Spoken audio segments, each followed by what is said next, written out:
രാവിലെ NHM director നടത്തിയ ചർച്ചയിൽ നിന്നും ഒരു ശതമാനം പോലും മുന്നിലേക്ക് പോകാനുള്ള യാതൊന്നും തന്നെ ചർച്ചയിലില്ലായിരുന്നു. നമ്മൾ ആവശ്യപ്പെട്ട ഓണറേറിയത്തിന്റെ വർധനവ്, റിട്ടയർമെന്റ് ബെനിഫിറ്റ്, അത്തരം കാര്യങ്ങളൊന്നും തന്നെ അത് ചർച്ചയ്ക്ക് എടുക്കുവാൻ പോലും എടുക്കാതെ മറ്റു കാര്യങ്ങളായിരുന്നു സംസാരിച്ചുകൊണ്ടിരുന്നത്. സർക്കാരിന്റെ സാമ്പത്തിക ബാധ്യതയും മറ്റും. ഒടുവിൽ സർക്കാരിനെ ഇങ്ങനെ ഗൺ പോയിന്റിൽ നിർത്തി നമ്മൾ പൊടുന്നനെ വന്ന് ആവശ്യപ്പെട്ട് 300% വർധനവൊക്കെ ആവശ്യപ്പെട്ടാൽ എങ്ങനെ തരും? സർക്കാർ ഒപ്പമുണ്ട്, സർക്കാർ കൂടെയുണ്ട്. അടുത്ത ആഴ്ച ആരോഗ്യമന്ത്രി കേന്ദ്രത്തിൽ പോകുന്നുണ്ട്. ചർച്ച ചെയ്യാം. നിങ്ങൾ പോകണം, നിങ്ങൾ തിരിച്ചു പോകണം. മന്ത്രി പറയുന്നത് എന്റെ ആശമാരെ ഇങ്ങനെ വെയിലത്തും മഴയത്തും ഇരുത്തുന്നതിൽ വിഷമമുണ്ട്. ആശമാർ പിരിഞ്ഞു പോകണം, ഇതാണ് ആവശ്യം. മാത്രമേ ഉള്ളൂ. ഞങ്ങളുടെ പ്രസിഡന്റ് പറഞ്ഞു ആവശ്യങ്ങളെ കുറിച്ച് എന്താണ് വ്യക്തമായി പറഞ്ഞത്? എന്താണ് സമരം നിർത്തിപ്പോകുക എന്നത് പറയാനാണ് വിളിച്ചത്. ഒരു ജനാധിപത്യപരമായിട്ടുള്ള സമരം നടക്കുമ്പോൾ ആ സമരത്തോടൊരു ജനാധിപത്യ സർക്കാർ ജനാധിപത്യ സമീപനമാണ് സ്വീകരിച്ചിട്ടുള്ളത്. അന്നും വളരെ കൃത്യമായി ഞാൻ പറഞ്ഞല്ലോ, വളരെ കൃത്യമായിട്ട് അവർ വളരെ സന്തോഷത്തോടെയാണ് അന്നത് ചർച്ചയിൽ പങ്കെടുത്തത്. ഞാൻ പറഞ്ഞു ഇന്ന കാര്യങ്ങൾ കേൾക്കണം. നിങ്ങളൊരു പ്രവർത്തന ചരിത്രം പരിശോധിച്ചാൽ ഏത് ഗവൺമെന്റാണ് ഏറ്റവും നന്നായി ചെയ്തിട്ടുള്ളത്, ഏത് ഗവൺമെന്റാണ് അതുകൊണ്ട് ഈ ഗവൺമെന്റിനെ ചെയ്യാൻ കഴിയുള്ളൂ, തീർച്ചയായിട്ടും ചെയ്യും എന്ന നിലപാടെടുത്ത് തന്നെയാണ് മുന്നോട്ട് പോയിട്ടുള്ളത്. നമസ്കാരം. കേരളത്തിലെ ആശമാർ നിരാശരായിട്ട് ഏറെ നാളായി. പൊരുവെയിലത്തും പെരുമഴയത്തും പോരാട്ടം ചോരാതെ സെക്രട്ടേറിയറ്റിന് മുന്നിൽ സമരത്തിലാണ് അവർ. സമരം പൊളിക്കാൻ പഠിച്ച പണി 18 പയറ്റുനോക്കി ഭരണകൂടം. സമരപ്പന്തൽ പോലീസ് പൊളിച്ചു നീക്കി. ജോലിയിൽ പ്രവേശിച്ചില്ല എങ്കിൽ പിരിച്ചുവിട്ട് വേറെയാളെ നിയമിക്കും എന്ന ഉത്തരവിറക്കി. സെക്രട്ടേറിയറ്റ് വളയൽ സമരത്തിന്റെ അന്ന് തന്നെ പരിശീലന പരിപാടിയും സംഘടിപ്പിച്ചു. എന്നിട്ടുമായില്ല സമരക്കാരെ പിരിക്കാൻ. അതിനിടെ പ്രതീക്ഷയുടെ തിരുനാളമായി മാറിയിരുന്നു ഇന്നത്തെ ചർച്ച. NHM ഡയറക്ടറുമായി നടത്തിയ ചർച്ചയ്ക്ക് പിന്നാലെ ആരോഗ്യമന്ത്രി നേരിട്ടും ആശമാരുമായി ചർച്ച നടത്തി. എന്നാൽ പരാധീനതകളുടെ ഭാണ്ഡക്കെട്ടഴിച്ച് സമരക്കാരെ ദയവായി പിരിഞ്ഞു പോകൂ എന്ന് പറയാൻ മാത്രമേ സർക്കാരിന് സാധിച്ചിട്ടുള്ളൂ. ചർച്ചയ്ക്ക് ശേഷം ആരോഗ്യമന്ത്രി നടത്തിയ വാർത്താ സമ്മേളനത്തിലും കൃത്യമായ ഒരു പറച്ചിലും കേട്ടില്ല. പരിഹരിക്കാം, കേന്ദ്രത്തോട് പറയാം എന്നൊക്കെയായിരുന്നു വീണ ജോർജിന്റെ വാക്കുകൾ. 7000 രൂപ ഒറ്റയടി 21,000 ആക്കുന്നത് ജനാധിപത്യത്തിന് നിരക്കുമോ എന്നാണ് മന്ത്രിയുടെ ചോദ്യം. ശരി, 300% വേണ്ട, എത്ര കൂട്ടാം എന്ന ഏകദേശ വിവരമെങ്കിലും ആശമാരോട് പറയാൻ മന്ത്രിക്ക് കഴിയേണ്ടേ? സമരം നിർത്തൂ എന്ന് പറയാൻ മാത്രമായിരുന്നു ചർച്ച. സ്പെഷ്യൽ ഡിബേറ്റ് ചർച്ച ചെയ്യുന്നത് ഈ വിഷയമാണ്. സമരസമിതി നേതാക്കളിൽ ഒരാളായ ശാലിനി എസ് സെക്രട്ടേറിയറ്റ് പടിക്കൽ നിന്ന് തത്സമയം, ഒപ്പം കോൺഗ്രസ് നേതാവ് വസന്ത് തെങ്ങുംപള്ളി, അഡ്വക്കേറ്റ് BN ഹസ്കർ, ഇടത് സഹയാത്രികർ എന്നിവർ ആണ് ചർച്ചയുടെ ഭാഗമാകുന്നത്. ആദ്യം ശ്രീമതി ശാലിനി, ഇന്ന് 2 ചർച്ചകൾ ആണ് നടന്നത്. ആ ചർച്ചകൾ രണ്ടും പരാജയപ്പെട്ടു.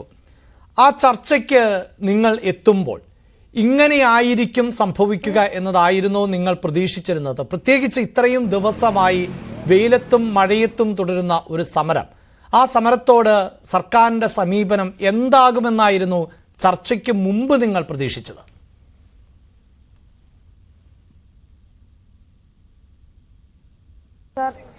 ശുഭപ്രതീക്ഷയോടുകൂടിയാണ് ഞങ്ങൾ ചർച്ചയിൽ പങ്കെടുത്തത്. ഞങ്ങൾക്ക് അനുയോജ്യമായ ഒരു മറുപടി ഉണ്ടാകും എന്ന് തന്നെയാണ് വിശ്വസിച്ചത്.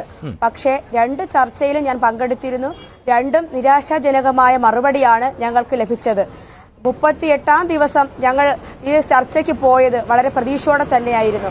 ആരോഗ്യമന്ത്രി വളരെ പഞ്ചാര വാക്കുകളുടെ എന്റെ ആശമാരെ വെയിലത്തും മഴയിലും നിർത്താൻ പാടില്ല, അവരെ വീട്ടിലേക്ക് പറഞ്ഞയക്കണമെന്നാണ് ഞങ്ങൾ നേതാക്കന്മാരോട് ആവശ്യപ്പെട്ടത്. ഞങ്ങൾ എങ്ങനെ വന്ന് അവരോട് പറയും, സാർ ആരോഗ്യമന്ത്രി പിരിഞ്ഞു പോകണമെന്നാണ് നിങ്ങളോട് പറഞ്ഞിരിക്കുന്നത് എന്ന് ഞങ്ങൾക്ക് അവരോട് പറയാൻ കഴിയുമോ സാർ? ഈ പൊതുസമൂഹം മൊത്തവും കാണുന്നതല്ലേ, വെയിലത്തും മഴയത്തും ആശയുടെ തപസ്സാണ് സാർ, ജീവിത ആനുകൂല്യങ്ങൾക്ക് വേണ്ടിയാണ്, ഞങ്ങളുടെ ജീവിത സമരമാണിത്. ഇതിൽ നിന്ന് ഒരടി പോലും പിന്നോട്ട് പോകാൻ ഞങ്ങൾ തയ്യാറല്ല, ഞങ്ങളുടെ അംഗങ്ങൾ തയ്യാറല്ല, ഞങ്ങളുടെ ആശമാർ തയ്യാറല്ല. ഈ കേരളം മുഴുവനുമുള്ള ഞങ്ങളുടെ ആശാ വർക്കർമാരുടെ മനസ്സ് ഞങ്ങളോടൊപ്പമാണ്. പൊരിവെയിലത്തും പെരുമഴയത്തും ഞങ്ങൾ നിൽക്കുന്നത് ഞങ്ങളുടെ ആനുകൂല്യം നേടാൻ നേടാൻ വേണ്ടിയാണ്. ഈ കേരളത്തിന്റെ മനസ്സാക്ഷി മുഴുവനും ഞങ്ങളോടൊപ്പമുണ്ട്. ഞങ്ങൾ എങ്ങനെ പിന്നോട്ട് പോകും? ഇനി ഒരിക്കലും ഞങ്ങൾക്ക് ഈ സെക്രട്ടേറിയറ്റ് പഠിക്കൽ വന്നാൽ ഇതുപോലെ ഒരു പൊതുസമ്മതി കിട്ടുമോ? ഇല്ല. അന്ന് അവർ ഞങ്ങളെ പരിഹസിക്കുകയുള്ളൂ. 38ാം ദിവസവും ഞങ്ങൾ ഇവിടെ കാത്തിരുന്നു അനുകൂലമായ ഒരു മറുപടിക്ക് വേണ്ടി. നാളെ ഞങ്ങൾ നിരാഹാര സമരത്തിലേക്ക് പോവുകയാണ്. ഞങ്ങളുടെ രണ്ട് ആശമാര്, ഞങ്ങളുടെ സമരസമിതി നേതാവ്, ഞങ്ങളുടെ ജനറൽ സെക്രട്ടറിയുമായ ബിന്ദു ചേച്ചി ഉൾപ്പെടെ ഞങ്ങൾ നാളെ നിരാഹാര സമരത്തിൽ ഇവിടെ ഇരിക്കുകയാണ്. ഞങ്ങൾ അവരോടൊപ്പം തന്നെയാണ്.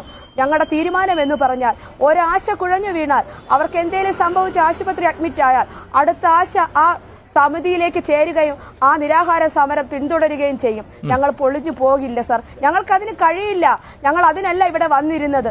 നാളുകളായുള്ള ഞങ്ങളുടെ ആവശ്യമാണ് സർക്കാരിനോടുള്ളത്. ഞങ്ങൾക്ക് അനുകൂലമായ മറുപടി തന്നേ പറ്റുള്ളൂ. ജനാധിപത്യത്തിന് വിരുദ്ധമായതൊന്നും ഞങ്ങൾ ചോദിച്ചിട്ടില്ല സർ. ഈ ജനാധിപത്യ സമൂഹത്തിൽ ഇവിടെ ഒരു തൊഴിൽ നിയമമുണ്ട്, ആ മാന്യമായ ഒരു വേതനമുണ്ട്. 700 രൂപ എന്നത് മിനിമം കൂലി തരാമെന്ന് ഞങ്ങളുടെ LDF സർക്കാർ തന്നെയാണ് പറഞ്ഞത്. 2021 അവരുടെ പ്രകടന പത്രികയിൽ പറഞ്ഞ കാര്യമാണ്. അവർ പറഞ്ഞു പടിപടിയായി ഉയർത്തുമെന്ന്. ഇനി എത്ര കാലമാണ് സാർ പടിപടി ഉയർത്താൻ അവർക്കുള്ളത്? 8-9 മാസം കഴിഞ്ഞാൽ അടുത്ത തെരഞ്ഞെടുപ്പായില്ലേ?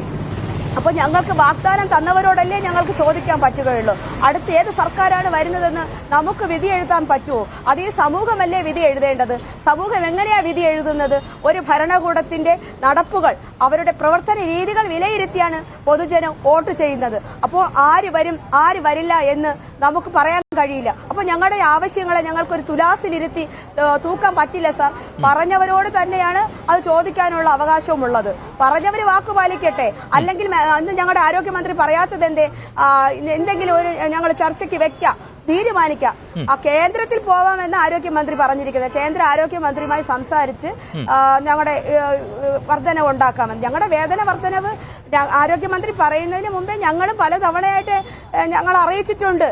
അവർ പറഞ്ഞു കേന്ദ്ര ഇൻസെന്റീവ് കൂട്ടാമെന്ന്. കാരണം കേരളത്തിലെ ആശമാർക്ക് മാത്രമായിട്ടല്ല സാർ ഇൻസെന്റീവ് കൂട്ടുന്നത്.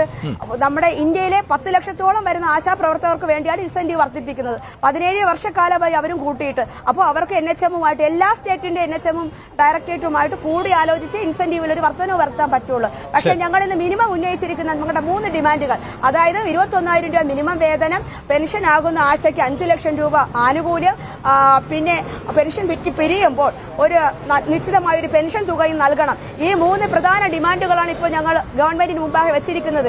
ഇതിൽ അനുകൂലമായ ഒരു നടപടി ബഹുമാനപ്പെട്ട ഭരണകൂടം എടുത്തേ പറ്റുകയുള്ളൂ. അല്ലാതെ ഞങ്ങൾക്ക് പഞ്ചാര വാക്കുകൾ കൊണ്ട് ഞങ്ങളെ വീട്ടിലെ അടുപ്പിന് തീ കത്തില്ല സാർ.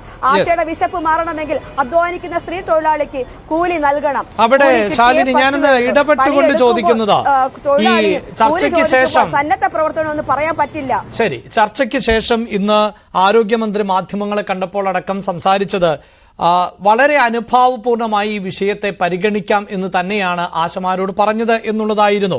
അവരുടെ ആശങ്കകൾ കേട്ടു. പക്ഷേ ഇപ്പോഴത്തെ സർക്കാരിന്റെ സ്ഥിതിഗതികൾ അവരെ ധരിപ്പിച്ചു എന്നുള്ളതാണ്. പക്ഷേ ഈ ചർച്ചയ്ക്ക് ശേഷം സമരസമിതി നേതാക്കൾ പരിഹസിച്ചു മന്ത്രി എന്ന നിലയിലൊക്കെയുള്ള പ്രതികരണങ്ങൾ നടത്തുന്നുണ്ട്. അപ്പോൾ ഈ വാർത്താ സമ്മേളനത്തിൽ മന്ത്രി പറഞ്ഞ നിലയിലായിരുന്നോ ചർച്ച? പ്രത്യേകിച്ച് ഈ ഗൺ പോയിന്റിൽ നിർത്തുന്നു സമരക്കാർ, അങ്ങനെ ഒരു സമ്മർദ്ദം ചെലുത്തി സർക്കാരിനെ കീഴ്പ്പെടുത്താനുള്ള ശ്രമമൊക്കെ നടക്കുന്നു എന്ന് സമരസമിതി പറയുമ്പോൾ ഇതിൽ ആരെയാണ് പൊതുസമൂഹം വിശ്വസിക്കേണ്ടത് എന്നൊരു സംശയമുണ്ടാകുമല്ലോ.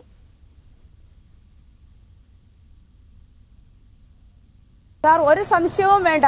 ഞങ്ങൾ പ്രധാനമായി ഡിമാൻഡുകൾ ഉന്നയിച്ചപ്പോൾ ഇങ്ങനെ ഒരു ജനാധിപത്യത്തിൽ ഇങ്ങനെ കൊടുക്കാൻ പറ്റുമോ, 3 ഇരട്ടി അല്ലെങ്കിൽ 300 ഇരട്ടി വർദ്ധിപ്പിക്കാൻ പറ്റുമോ എന്നുള്ളതാണ് ഞങ്ങളുടെ ആരോഗ്യമന്ത്രി ചോദിച്ചത്.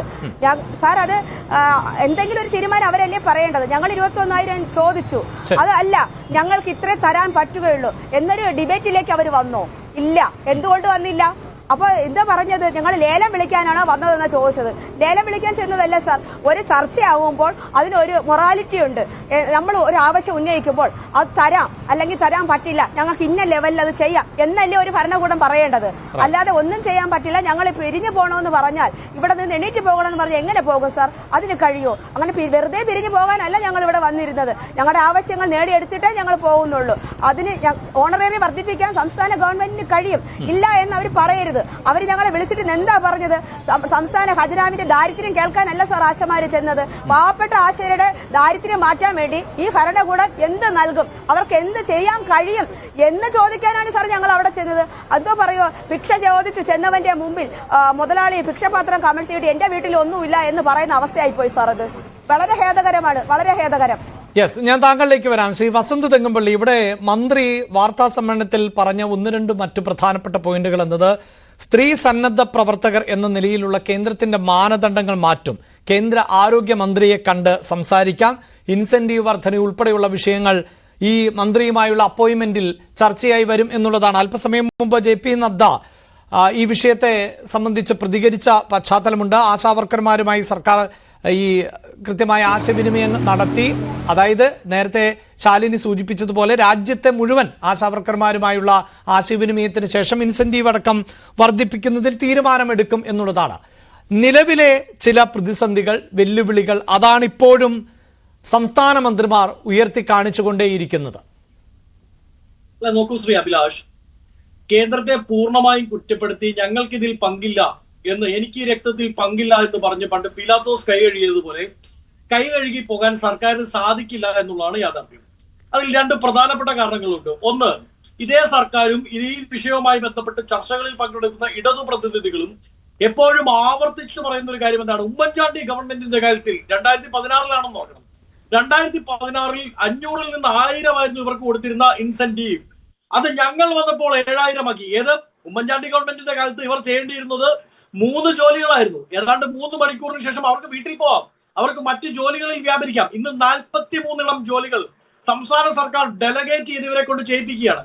അതായത് രാവന്തിയോളം പണിയെടുക്കേണ്ട അവസ്ഥയിലേക്ക് ഇവരെ എത്തിച്ചു. അപ്പൊ എന്റെ വാദം അതല്ല, ഉമ്മൻചാണ്ടി ഗവൺമെന്റിന്റെ കാലത്തെ 1000-ൽ നിന്ന് 7000-ലേക്ക് എത്തിച്ചത് പിണറായി വിജയൻ ഗവൺമെന്റ് ആണെങ്കിൽ ആ 7000-ൽ നിന്ന് 21,000-ലേക്ക് എത്തിക്കാനോ അല്ലെങ്കിൽ 15,000-ലേക്ക് എത്തിക്കാനോ പിണറായി വിജയൻ ഗവൺമെന്റിന് ഒരു നരേന്ദ്രമോദി ഗവൺമെന്റിന്റെയും സാങ്ഷന്റെ ആവശ്യമില്ല.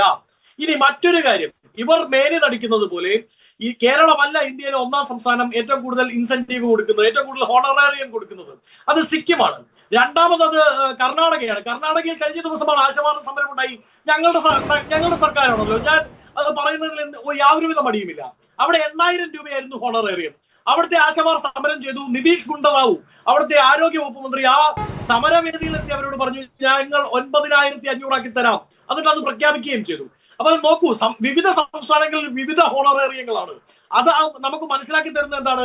അരിയാഹാരം കഴിക്കുന്നവർക്ക് മനസ്സിലാവും കേന്ദ്രത്തിന്റെ മാനദണ്ഡം ഒരു കട്ട് ആൻഡ് റൈറ്റ് മാനദണ്ഡം ഉണ്ടെങ്കിൽ മാത്രമേ ഹോണറേറിയം പ്രഖ്യാപിക്കാനാകുമായിരുന്നെങ്കിൽ ഈ ഡിഫറൻസ് ഉണ്ടാകുമായിരുന്നില്ല. 1. 2, ഇവർ സമരം ആരംഭിച്ചിട്ട് 38ഓളം ദിവസങ്ങളാകുന്നു. ഇതിനിടയ്ക്ക് 2 തവണ വീണ ജോർജ് ശമ്പളം കൈപ്പറ്റി. വീണ ജോർജ് ഇന്നത്തെ ഈ പറയുന്ന എന്താണ് ഈ ഒരു അനുനയ ചർച്ചയിൽ പറഞ്ഞത് സർക്കാരിന്റെ സാമ്പത്തിക പ്രതിസന്ധിയെ പറ്റിയാണ്. നോക്കൂ, ഈ ആശാ അമ്മമാർ, ആശാ സഹോദരിമാർ, ഇവരൊക്കെ സമരത്തിന് ഇറങ്ങി 7ാം ദിവസമാണ് PSC ബോർഡംഗങ്ങൾക്ക് എന്ത് കൂട്ടിക്കൊടുക്കുന്നത്? ഹോണറേറിയം കൂട്ടിക്കൊടുക്കുന്നത്. ഇവരോട് ചോദിച്ചു, നിങ്ങൾ 300% ചോദിക്കുന്നത് എന്നാ ചോദിച്ചത്. പക്ഷെ PSC ബോർഡംഗങ്ങൾക്ക് എത്രയാ കൊടുത്തത്? 70,000 രൂപ ബേസിക് പേ ഉണ്ടായിരുന്നത് 3,20,000 ആക്കി. PSC ബോർഡ് ചെയർമാന് പ്രധാനമന്ത്രിയേക്കാൾ ശമ്പളം കൊടുത്തു. എപ്പോൾ? ഇതേ അമ്മമാർ 8ാമത്തെ ദിവസം വെയിൽ കൊണ്ട് മഴ കൊണ്ട് സെക്രട്ടേറിയറ്റ് പട്ടിക്കൽ സമരം ചെയ്യുമ്പോൾ, ഇതേ സഹോദരിമാർ സമരം ചെയ്യുമ്പോൾ അവരുടെ നേരെ പല്ലിളിച്ചുകൊണ്ട്, കോക്രി കാണിച്ചുകൊണ്ട്, കൊഞ്ഞണം കുത്തിക്കൊണ്ട് ഈ സർക്കാർ 500-600% PSC ബോർഡംഗങ്ങൾക്ക് കൊടുത്തു. അതിന് പ്രശ്നമില്ല. 2.5 വർഷം കഴിയുമ്പോൾ അവര് മാറും, അവര് പെൻഷൻ കൈപ്പറ്റും. അവരുടെ മക്കളുടെ മക്കൾ സുഖവാസത്തോടുകൂടി ഈ പെൻഷൻ കിട്ടി സുഖിക്കുകയാണ്. കടത്തി പറഞ്ഞാൽ തിന്ന് വണ്ണിക്കുകയാണ്. അവർക്ക് കൊടുക്കാൻ പ്രശ്നമില്ല. അവിടെ കേന്ദ്ര ഗൈഡ് ലൈൻ ഇല്ല, ഹോണറേറിയത്തിന്റെ ബുദ്ധിമുട്ടില്ല, സാമ്പത്തിക പ്രതിസന്ധിയുടെ ബുദ്ധിമുട്ടില്ല, അര മുറുക്കി ഉടുക്കേണ്ട ആവശ്യകതയുമില്ല. പക്ഷെ പാവപ്പെട്ട ഈ അവർ 43 പണിയെടുത്തിട്ട് ഇതാ ഒരു 100 രൂപ കൂട്ടിത്താ, ഒരു 50 രൂപ കൂട്ടിത്താ, അവസാനം അവർ വന്ന് 10-എങ്കിൽ 10 അതെങ്കിലും പറ എന്ന് പറയുമ്പോൾ ഇതാ സാമ്പത്തിക പ്രതിസന്ധിയാണെന്ന് പറഞ്ഞാൽ അത് അംഗീകരിക്കാനാവില്ല. രണ്ടാമത് ഈ അനുനയ ചർച്ചയിൽ വീണ ജോർജ് പറഞ്ഞു അത്രേ, നിങ്ങൾ റിപ്പോർട്ട് ചെയ്തതാണ് ഞാൻ കേൾക്കുന്നത്, ഞാൻ ആ ചർച്ചയിൽ പങ്കെടുത്ത ആളല്ല. പക്ഷേ അഭിലാഷിന്റെ ന്യൂസ് 8-ന്റെ റിപ്പോർട്ടും ഈ ചർച്ചയിൽ പങ്കെടുക്കുന്ന എന്റെ സഹോദരി ശാലിനി പറഞ്ഞതും ശരിയാണെങ്കിൽ അവർ പറഞ്ഞു അത്രേ, എന്റെ ആശാ വർക്കർമാരെ, ആശാ അമ്മമാരെ, ആശാ സഹോദരിമാരെ വെയിലത്തും മഴ നിർത്താൻ എനിക്ക് താല്പര്യമില്ല. ആർക്ക്? വീണ ജോർജിന് താല്പര്യമില്ല. എന്നിട്ട് ഇതേ വീണ ജോർജിന്റെ സർക്കാരിന് നേതൃത്വം കൊടുക്കുന്ന പിണറായി വിജയന്റെ കീഴിലുള്ള ആഭ്യന്തര വകുപ്പിലെ പോലീസ്, മ്യൂസിയം പോലീസ് കഴിഞ്ഞ ദിവസം രാത്രി 4 മണിക്ക് പെരുമഴ പെയ്യുകയാണ്. എവിടെ? തിരുവനന്തപുരത്ത്. വർഷം പുതുമഴ പെയ്യുമ്പോ പുതുമഴയുടെ എറിച്ചിലടിച്ചാൽ പണി പിടിക്കും എന്ന് നമ്മൾ കേട്ടിട്ടില്ലേ? ആ പുതുമഴ ഇങ്ങനെ കോരിച്ചെരിയുന്ന സമയത്ത് പുലർച്ചെ 4 മണിക്ക് ഇവരൊരു ടർപ്പൻ വലിച്ചു കെട്ടി തല നനയാതിരിക്കണ്ടേ? നാളെ രാവിലെ സമരത്തിൽ പങ്കെടുക്കണ്ടല്ലേ? അവർക്ക് ഈ മന്ത്രിയെ പോലെ 5 സ്റ്റാർ ഹോട്ടലിൽ പോയി ഡ്രസ്സ് മാറി മടങ്ങി വന്നാൽ ആ 5 സ്റ്റാർ ഹോട്ടലിന്റെ അലവൻസ് ഒന്നും സർക്കാർ രാജിനാമയിൽ നിന്ന് എഴുതിയെടുക്കാൻ പറ്റില്ലല്ലോ. അതുകൊണ്ട് എന്ത് ചെയ്തു? അവർ ഒരു 10 സെക്കൻഡ് അഭിലാഷ്, ഇത് ഒരു പ്രധാനപ്പെട്ട വിഷയമാണ്. അതുകൊണ്ടാണ് അവർ ഒരു 500 രൂപ ചർപ്പം മേടിച്ചിട്ട് അതങ്ങ് വലിച്ചു കെട്ടി എറിച്ചിലടിക്കാതിരിക്കാനാണ് കേട്ടോ. എന്താണെങ്കിലും നനയും. അത് നനയാതിരിക്കാൻ വേണ്ടി വെച്ചപ്പോ ഈ പിണറായി വിജയന്റെ കീഴിലുള്ള മ്യൂസിയം പോലീസിലെ SHO ഒരു വകയ്ക്കും കൊള്ളരുതാത്ത ഒരുത്തൻ, അവൻ രാത്രി 4 മണിക്ക് അവിടെ പോയി ഈ ചർപ്പൻ വലിച്ചു കെട്ടി പള്ളി കളഞ്ഞു. എന്നിട്ട് പറഞ്ഞു ഹൈക്കോടതിയുടെ ഗൈഡ് ലൈൻ ആണത്രേ. ഹൈക്കോടതിയുടെ ഗൈഡ് ലൈൻ പാലിച്ചാണോ ഇവന്മാർ കഴിഞ്ഞ ദിവസം തെരുവ് ബ്ലോക്ക് ചെയ്ത് സാധാരണക്കാരെ 4 മണിക്ക് സ്കൂൾ വിട്ടു പോകുന്ന സ്കൂൾ കുട്ടികളെ, വീട്ടമ്മമാരെ എല്ലാം ബ്ലോക്ക് ചെയ്ത് ഇവന്മാർ തെരുവിൽ സമരം നടത്തിയില്ലേ? അവിടെ ഹൈക്കോടതിയുടെ ഗൈഡ് ലൈൻ ഇല്ല. ഈ പാവപ്പെട്ട അമ്മമാർ സമരം ചെയ്യാൻ വന്നപ്പോ അവിടെ ഹൈക്കോടതിയുടെ ഗൈഡ് ലൈൻ, സംസ്ഥാന സർക്കാരിന്റെ റൂളിംഗ്, നാണമില്ലാത്ത വർഗമായി സർക്കാർ മാറിയിരിക്കുകയാണ്. ഇത്രയും വൈകാരികമായി പറയുന്നത്. ഈ അമ്മമാരൊക്കെ എന്റെ വീട്ടിൽ വരാറുണ്ട്, ഈ സഹോദരിമാർ എന്റെ വീട്ടിൽ വരാറുണ്ട്, അഭിലാഷിന്റെ വീട്ടിൽ വരാറുണ്ട്. അവരൊക്കെ ഈ വെയിലും കൊണ്ട് നടന്നിട്ട് ലാസ്റ്റ് 7,000-8,000 രൂപയ്ക്ക് വേണ്ടിയാണല്ലോ, അതുകൊണ്ട് റേഷൻ അരി മേടിച്ച് ജീവിതം മുമ്പോട്ട് കൊണ്ടുപോകാൻ വേണ്ടിയാണല്ലോ എന്ന് ആലോചിക്കുമ്പോ അവർക്ക് അസിഗ്നഗ്ധമായ, അവർക്ക് യാതൊരു രാഷ്ട്രീയ കൊടിയുടെയും ആവശ്യമില്ലാത്ത പിന്തുണ കൊടുത്തേ മതിയാവൂ. അതിന് ഞാനും അഭിലാഷും ബാധിക്കപ്പെട്ടിരിക്കുന്നവരാണ്. ഞാൻ പറയുന്നത് സമരസമിതി അംഗം കൂടിയായ ശാലിനി പറഞ്ഞതുപോലെ 38 ദിവസം എന്നുള്ളത് 380 ദിവസമായാലും ഈ സർക്കാർ ഈ അമ്മമാരുടെ സമരാഗ്നിക്ക് മുമ്പിൽ തോറ്റ് നാണം കെട്ട് കുമ്പിട്ട് സെക്രട്ടേറിയറ്റ് പഠിക്കൽ ഇവരുടെ അടുത്തെത്തി ഞങ്ങളുടെ പിഴയായി, ഞങ്ങൾക്ക് പറ്റിപ്പോയി, ഈ സമരം ഒന്ന് അവസാനിപ്പിക്കണം, നിങ്ങളുടെ ആവശ്യങ്ങൾ അംഗീകരിക്കാം എന്ന് പറയുന്നതോടൊപ്പം വരെ ഈ സമരം മുമ്പോട്ട് പോകണം. ആ സമരത്തിന് ഏത് തരത്തിലുള്ള പിന്തുണയും കൊടുക്കാൻ ഇന്ത്യൻ യൂത്ത് കോൺഗ്രസ്, ശരി, അവിടെ വസന്ത്, ഞാൻ താങ്കളോടും ഇടപെട്ട് ചോദിക്കുന്നത്, ഈ മന്ത്രി പറഞ്ഞൊരു വാക്കുകളിൽ ഒന്ന്, ഈ 700 രൂപ എന്ന് പറയുമ്പോൾ അല്ലെങ്കിൽ 21,000 രൂപ എന്ന് പറയുമ്പോൾ അത് നിലവിലെ തുകയുടെ 300% എന്നുള്ളതാണ്. ഒരു ജനാധിപത്യ സംവിധാനത്തിൽ നിന്ന് അത്രയും തുക കൂടുതലായി ആവശ്യപ്പെടാൻ സാധിക്കുമോ? അക്കാര്യങ്ങൾ ചർച്ച ചെയ്ത് തീരുമാനിക്കേണ്ട ഒന്നല്ലേ? അതിന് സമരം നിർത്തൂ എന്നാണ് ആവശ്യപ്പെട്ടത് എന്നുള്ളതാണ്. ഒരു പക്ഷേ ഇത്രയധികം തുക ആവശ്യപ്പെടുന്നു എന്നതായിരിക്കുമോ സർക്കാർ നേരിടുന്ന വെല്ലുവിളി? 2 പ്രശ്നങ്ങളുണ്ട് അഭിലാഷ്. ഒന്ന്, ശാലിനി പറഞ്ഞതുപോലെ, നേരത്തെ സുസമ ചേച്ചി പറഞ്ഞതുപോലെയൊക്കെ 21,000 ചോദിക്കുമ്പോ സർക്കാർ ഒരു 12,000 പറയണ്ടേ? 12,000 തരാം എന്ന് പറയുമ്പോ ഇവര് പറയും ഒരു കാര്യം ചെയ്യും, നമുക്കൊരു 15,000 തരൂ മന്ത്രി, മിനിസ്റ്റർ 15,000 തരൂ, തൽക്കാലത്തേക്ക് സമരം അവസാനിപ്പിക്കുക, എന്നിട്ട് കുറച്ചു കാലം കഴിയുമ്പോൾ കൂട്ടി തന്നാൽ മതി. അതിന് പോലും തയ്യാറായില്ല. 1. 2, അങ്ങ് ചോദിക്കുന്നത് പോലെ ഈ ടെക്നിക്കൽ ഇഷ്യൂ ഉണ്ടല്ലോ, ഈ ഒരു ഫിനാൻഷ്യൽ ക്രൈസിസ് ഉണ്ടല്ലോ, അതിന്റെ ഉത്തരം പറഞ്ഞത് 300% ഇവർ ചോദിക്കുമ്പോ അത് ചോദിച്ച് ഇവർ സമരം ചെയ്യുമ്പോൾ 600% PSC ബോർഡംഗങ്ങൾക്ക് കൂട്ടിക്കൊടുത്തത്. ലക്ഷങ്ങളാണ്. PSC ബോർഡംഗങ്ങളുടെ ശമ്പള വർധനവ് ഒരു വർഷത്തേക്ക് വേണ്ടെന്ന് വെച്ചിരുന്നെങ്കിൽ ഇവർക്ക് അടുത്ത 10 വർഷത്തേക്ക് ഈ ചോദിക്കുന്ന 21,000 കൊടുക്കാനുള്ള ഫണ്ട് സർക്കാരിന്റെ കയ്യിൽ ഉണ്ടാകുമായിരുന്നു. അപ്പോ അത് തൊടു ന്യായമാണ്. ഇവർ എന്താണ് പ്രശ്നം എന്നറിയോ? സർക്കാരിന്റെ EO ആണ് വർക്ക്ഔട്ട് ചെയ്യുന്നത്. ഇവർക്ക് ഈ 21,000 വെച്ച് കൊടുക്കാനുള്ള വലിയ സാമ്പത്തിക പ്രതിസന്ധിയൊന്നും സംസ്ഥാന സർക്കാരിന് ഇല്ല. ഉണ്ടായിരുന്നെങ്കിലും മുടക്കങ്ങൾക്ക് കോടികൾ വാരിക്കോരി കൊടുക്കില്ലായിരുന്നല്ലോ, ചിന്താ ജെറോമിന്റെ ലക്ഷങ്ങൾ വാരിക്കോരി കൊടുക്കില്ലായിരുന്നല്ലോ. പക്ഷേ ഇവരുടെ ഈഗോയാണ്. കുറച്ച് സ്ത്രീകൾ അവർ സമരത്തിന് ഇറങ്ങി പുറപ്പെടുന്നു. അതിന് ആദ്യം ഒരു രാഷ്ട്രീയ പാർട്ടിയുടെയും പിന്തുണയില്ലാതെ അവർ സമരത്തിലേക്ക് ഇറങ്ങി പുറപ്പെടുന്നു. CITUവിന്റെ നേതാക്കൾ അസഭ്യം വിളിച്ചു പറയുന്നു. എന്നിട്ടും അതിൽ ചൂളിപ്പോവാതെ അവർ തീയായി ആളിക്കത്തി അവിടെ സമരം മുമ്പോട്ട് നയിക്കുന്നു. അത് സർക്കാരിനെ ചൊടിപ്പിക്കുന്നു. അവരുടെ ഈഗോ വർക്ക്ഔട്ട് ചെയ്തിരിക്കുന്നു. ശരി, ഞാൻ വസന്തിലേക്ക് വരാം. ശ്രീമതി ശാലിനി, ഇവിടെ ഉണ്ടാകുന്ന ഒരു സംശയം, അതായത് ഈ സൂചിപ്പിച്ചതുപോലെ നിങ്ങൾ സമരം അവസാനിപ്പിക്കൂ എന്ന് മന്ത്രി പറഞ്ഞു എന്ന് താങ്കളും പറയുന്നുണ്ട്. ഇത് മന്ത്രിയും പറഞ്ഞ കാര്യമാണ്. സമരം അവസാനിപ്പിക്കണമെന്ന് അവരോട് ആവശ്യപ്പെട്ടു.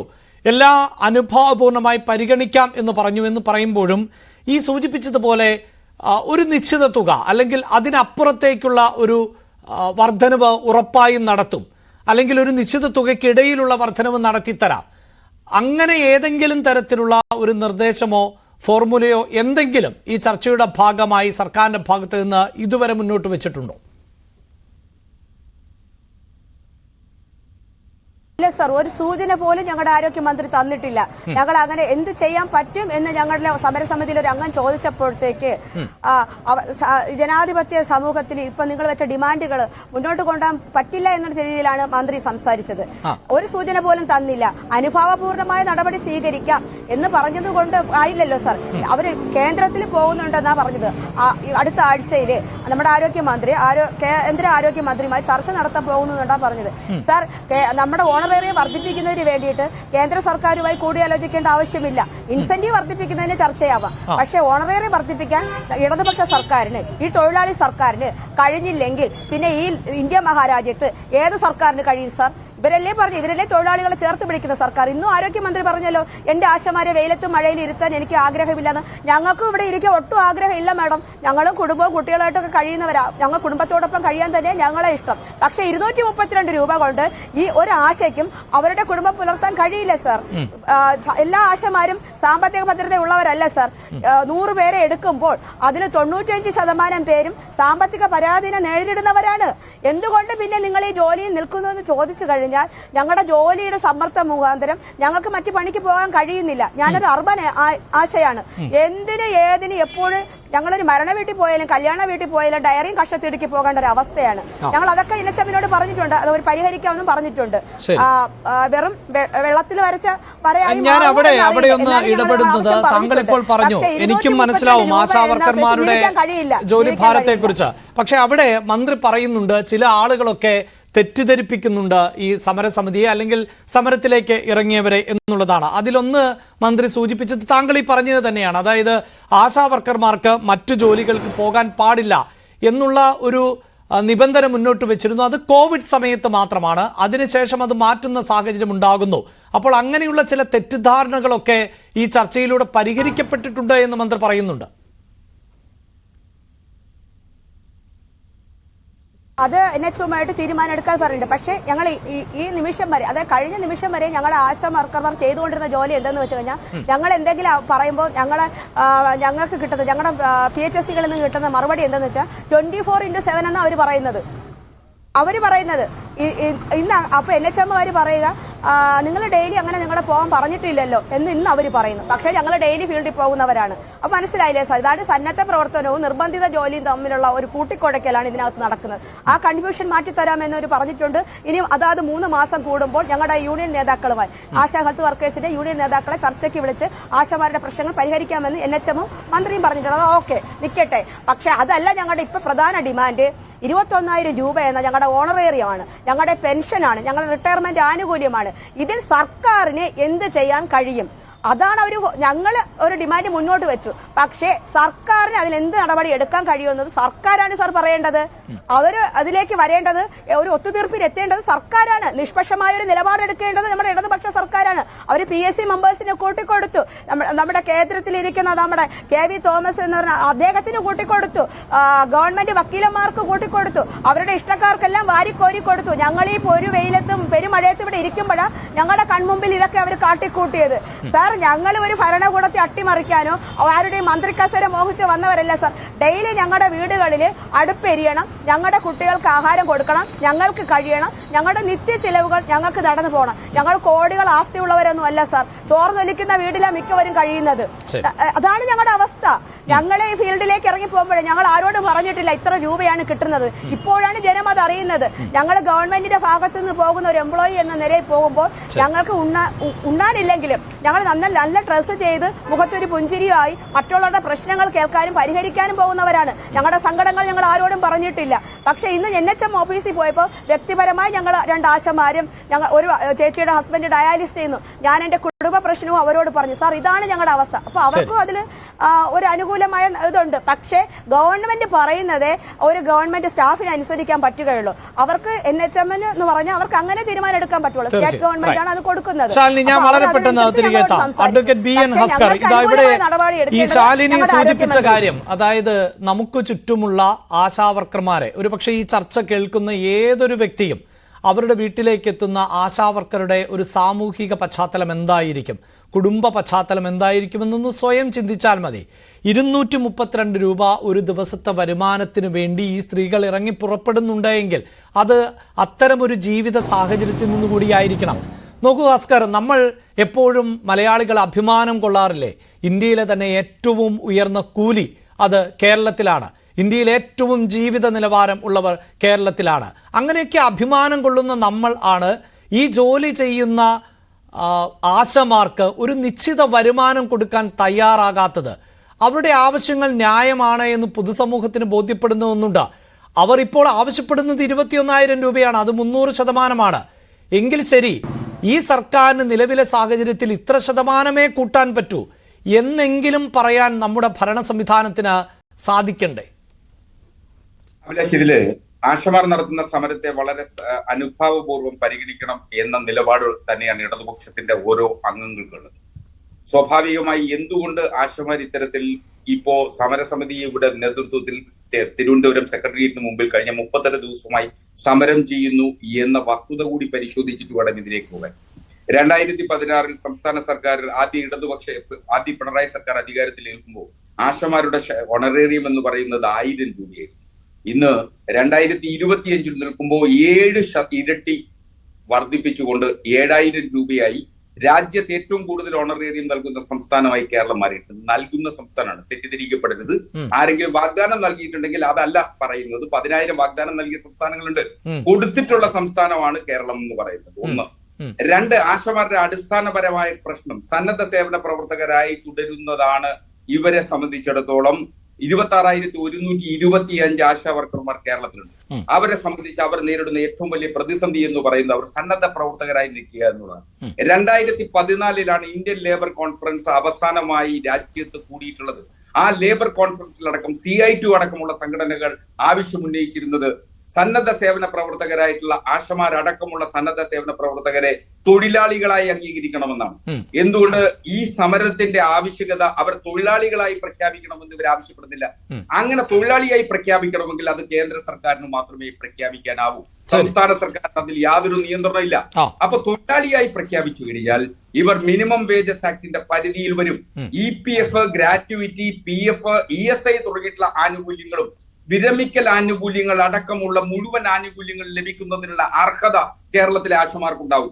അപ്പോ അങ്ങനെ ലഭിക്കാതിരിക്കണം എന്ന ആഗ്രഹമുള്ളതും അവരെ കുറെ ആശമാരെ തെറ്റിദ്ധരിപ്പിച്ചുകൊണ്ട് സംസ്ഥാനത്ത് ഏതെങ്കിലും തരത്തിൽ ഒരു സമരത്തിലേക്ക് 15/2/2025 മന്ത്രിതലത്തിൽ ഇതുപോലൊരു ചർച്ച ഈ സമരവുമായി മുന്നോട്ട് വരുന്ന നേതാക്കന്മാർക്ക് മുന്നിൽ ചർച്ച നടത്തിയിരുന്നതാണ്. ആ ചർച്ചയിൽ കേരളത്തിന്റെ ഗവൺമെന്റ് ആരോഗ്യ വകുപ്പ് മന്ത്രി വെച്ച നിർദ്ദേശം എന്താ? ഞങ്ങൾ ഈ വിഷയം അനുഭാവപൂർവ്വം പരിഗണിക്കാം. എന്തുകൊണ്ട് ആശമാർ ഈ സമരസമിതി ഇൻസെന്റീവ് വർദ്ധിപ്പിക്കണമെന്ന് ആവശ്യപ്പെടുന്നില്ല? ഇൻസെന്റീവ് വർദ്ധിപ്പിക്കണം. ആ സമരസമിതിയുടെ ഇൻസെന്റീവ് വർദ്ധിപ്പിക്കണമെന്ന് ആവശ്യപ്പെടുന്നില്ല എന്ന് താങ്കൾ എങ്ങനെയാണ് പറയാൻ സാധിക്കുക? എത്രയോ ചർച്ചകളിൽ അവർ ആവർത്തിച്ച് പറയുന്നുണ്ട് ഇൻസെന്റീവ് നൽകേണ്ടത് കേന്ദ്രമാണ്, അത് ആവശ്യപ്പെടുക തന്നെ ചെയ്യുന്നുണ്ട്. അങ്ങനെയല്ല, അവരുടെ പ്രധാന ആവശ്യം ഓണറേറിയം 21,000 രൂപയായി വർദ്ധിപ്പിക്കണം. അതെ, അതിൽ തർക്കമൊന്നുമില്ലല്ലോ. അവർക്ക് ഞാനത് പറയാം. അവർക്ക് 21,000 രൂപയല്ല കൊടുക്കേണ്ടത്, അവർക്ക് 25,000 രൂപ കൊടുത്താലും സംസ്ഥാനത്ത് കേരളത്തിന്റെ ആരോഗ്യ മേഖല ലോകോത്തരമാക്കുന്നതിൽ നിസ്തൂലമായ പങ്കുവഹിച്ചിട്ടുള്ള പ്രവർത്തകരാണ് ആശാപ്രവർത്തകർ എന്ന് പറയുന്നത്. ഒരു സംശയം വേണ്ട അതില്. അപ്പോ അവരുടെ ഇടതുപക്ഷ ഗവൺമെന്റിന്റെ പ്രകടന പത്രികയിൽ അടക്കം അവർക്ക് 200 രൂപ ശമ്പളമായി വർദ്ധിപ്പിക്കണം എന്ന വാഗ്ദാനം നൽകിയിട്ടുള്ളത് അത് തന്നെയാണ്. ശ്രീ ഭാസ്കർ, താങ്കൾ ചർച്ചയുടെ തുടക്കത്തിൽ തന്നെ ഉണ്ടാകുന്ന കുറേയേറെ പ്രതിസന്ധികളെ കുറിച്ച് പറഞ്ഞു. ആ പ്രതിസന്ധികളൊന്നും മനസ്സിലാക്കാതെയാണോ ഇടതുപക്ഷത്തിന്റെ പ്രകടന പത്രിക തയ്യാറാക്കിയത്? പിന്നെ എന്തിനാണ് അങ്ങനെ ഒരു പ്രകടന പത്രിക തയ്യാറാക്കിയത്? ഇവിടെ കഴിഞ്ഞ വർഷം സംസ്ഥാന സർക്കാർ ആശയുടെ അടക്കമുള്ള 100 കോടി രൂപ അടക്കം 536.88 കോടി രൂപ 2023-24 സംസ്ഥാന സർക്കാരിന് ലഭിക്കേണ്ടത് തന്നിട്ടില്ല കേന്ദ്ര ഗവൺമെന്റ്. അതിനെക്കുറിച്ച് ഒരക്ഷരം വേണ്ടാൻ കേരളത്തിൽ ഈ സമരസമിതി തയ്യാറായിട്ടുണ്ടാവും. ഇപ്പൊ ഞങ്ങൾ സമരസമിതിയെ കുറ്റപ്പെടുത്തില്ല. അവർ തെറ്റിദ്ധരിക്കപ്പെട്ട് വന്നിട്ടുള്ള കുറെ സ്ത്രീകളെ, പാവം സ്ത്രീകളെ അവരുടെ വീടുകളിൽ നിന്ന് വലിച്ചിറക്കി ചില ആളുകൾ, ചില തൽപര കക്ഷികൾ ഈ സമരം രാഷ്ട്രീയ പ്രേരിതമാണ്, ഈ സമരം ഈ വരുന്ന തദ്ദേശ സ്വയംഭരണ തെരഞ്ഞെടുപ്പ് വരെ നീട്ടിക്കൊണ്ടുപോകണം എന്ന് ആഗ്രഹിച്ചു കൊണ്ടുവന്ന് വെയിലത്തും മഴയത്ത് ഇരുത്തിയാണ്. അവർക്ക് കുട ചൂടിക്കൊടുക്കാനും ശരി, അവർക്ക് ഈ താങ്കൾ പറയുന്ന ശരി ഞാൻ ഒരു സംശയം കൂടി, താങ്കൾ പറയുന്ന ഈ 568ന്റെ കണക്ക് നമ്മൾ പലപ്പോഴായി ചർച്ച ചെയ്തതാണ്. എങ്കിലും ഞാനൊന്ന് ചോദിക്കട്ടെ, 568 കോടി രൂപ ലഭിച്ചാലാണോ ഈ 1 രൂപയെങ്കിലും കൂട്ടിക്കൊടുക്കാൻ പറ്റൂ സംസ്ഥാന സർക്കാരിന്? അങ്ങനെയല്ല, കടുത്ത സാമ്പത്തിക ഉപരോധത്തിലാണ് സംസ്ഥാനം എന്നുള്ള കാര്യത്തിൽ അതൊക്കെ ശരി. ഈ കേന്ദ്രത്തിന്റെ എത്ര രൂപ മേടിച്ചിട്ടാണ് PSC അംഗങ്ങൾക്ക് ശമ്പളം ഉയർത്തി കൊടുക്കുന്നത്? ഈ കടുത്ത സാമ്പത്തിക പ്രതിസന്ധിയും ഇല്ലേ, കേന്ദ്രത്തിന്റെ എത്ര വിഹിതമാണ് അതിൽ ഉള്ളത്? ഏറ്റവും പരമപ്രധാനമായിട്ടുള്ള സംസ്ഥാന സർക്കാരിനുള്ള വിമർശനം എന്ന് പറയുന്നത് 2 കാര്യങ്ങളിലാണ്. ഇപ്പോൾ ആശമാരടക്കവും പ്രതിപക്ഷവും ഉന്നയിക്കുന്ന 2 കാര്യം. ഒന്ന്, PSC അംഗങ്ങളുടെ ശമ്പളം വർദ്ധിപ്പിച്ചു. മറ്റു സംസ്ഥാനങ്ങളിലെ PSC അംഗങ്ങളുടെ ശമ്പളവുമായി അത് പരിശോധിക്കുക. ജില്ലാ ജഡ്ജിമാരുടെ റാങ്കിങ്ങിലുള്ളവരാണ് PSC അംഗങ്ങൾ. തർക്കമില്ലല്ലോ നിങ്ങൾക്ക് ആർക്കും. മറ്റ് സംസ്ഥാനങ്ങളിൽ എത്ര അംഗങ്ങളുണ്ട് ശ്രീ ഭാസ്കർ? അങ്ങനല്ല, കേന്ദ്രത്തിൽ എത്ര അംഗങ്ങളുണ്ട്? അങ്ങനല്ല, അതിലേക്ക് ഞാൻ വരാം. ഏറ്റവും സുതാര്യവും നിസ്തൂലവുമായിട്ടുള്ള പ്രവർത്തനം നടക്കുന്നതാണ് കേരളത്തിലെ PSC. സ്വാഭാവികമായി അതിൽ അംഗങ്ങളുടെ എണ്ണം കൂടുതലുള്ളത് കൊണ്ട് ഏറ്റവും കൂടുതൽ തൊഴിൽ നൽകുന്നത്